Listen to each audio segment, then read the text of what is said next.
معلش يا طنط هنتقل عليكي في رمضان. المشكله بس اللي حصلت في موضوع الحمل بتاعي مع تعب ماما، فالدنيا اتلخبطت خالص. لا ان شاء الله مش هتقله ولا حاجه، بس ايه خير ماله حملك؟ مفيش نفس الحوار بتاع الحمل الاولاني، اجهاض منذر برضه والوضع مش مستقر. والله انتوا بتوع اليومين دول مش عارفه مالكم. معلش يا طنط هنقول حوار العمليه بتاع ماما وتعبها ده، كنت رحت قعدت معاه.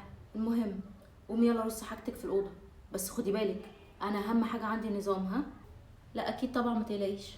صباح الخير. يعني قمتي ولا غيرتي ملاياتك ولا رتبتي حتى سريري؟ وايماني قبل ما انزل بنص ساعه وانت عارفه ان عندي شغل، ولا حتى هان عليكي تقومي تحضري لي فطار؟ لا معلش حالا احضر الفطار ليكوا كلكم، هصحي محمد. إيه المنظر اللي انا شايفاه جوه ده؟ لبسي بتاع الشغل ما اتغسلش، وارجع من شغلي ما الاقيش لقمه اكلها ولا حتى الاقيك محضره غدا. معلش انا فعلا بقيت مش مركزه خالص بسبب الحمل. انا حتى صحي حاسه ان انا تعبانه جدا النهارده. تعبانه ايه؟ ما تحسسنيش ان انت اول والاخر واحده تحملي. وبعدين انا مش فاهماك، احنا لو مشينا ورا كلام الدكاتره ما كناش خلفنا اصلا. بس اول مره لما مشيتش ورا كلام الدكاتره الحمل ما كملش.